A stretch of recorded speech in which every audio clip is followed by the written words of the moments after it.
Doubler 9100, 36.8 Newton.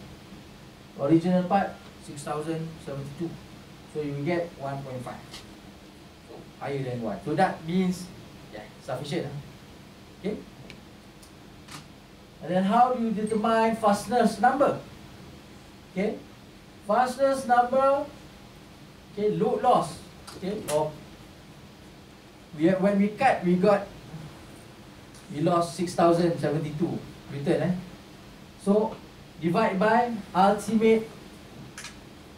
Okay, F ultimate. So F ultimate is the total load of one rivet can handle. This is the value of shear load for one fastener.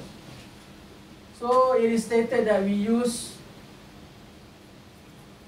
okay, rivet countersunk 100 degree, diameter 4.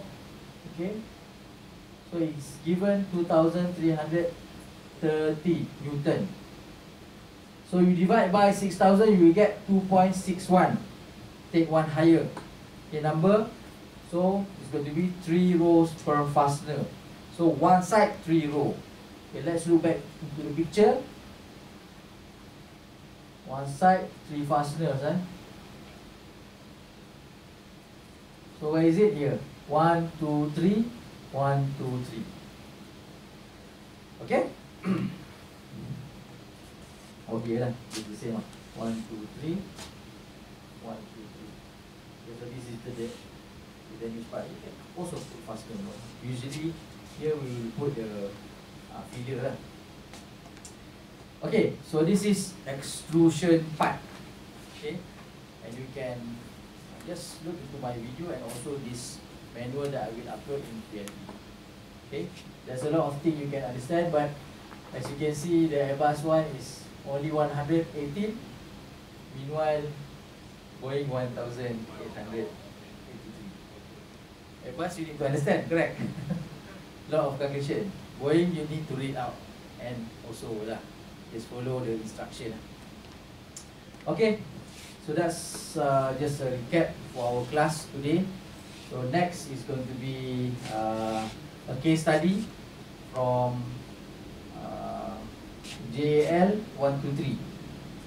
Okay, maybe some of you have watched this video in your leisure time. Betul? Tak ada live langsung kan? Tengok JAL seorang kan?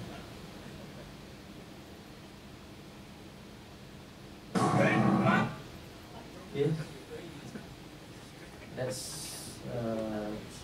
just I need you to focus on the message of the story. Yeah. What caused this aircraft to crash, and what's the improvement, okay, necessary improvement that was stated by the Boeing lah, or maybe Japanese airline, or maybe the authority and so on. Okay, so let's watch this video. It's going to be approximately 47 minutes. I hope you can. If you want to buy any water, just go downstairs and buy any water or snack.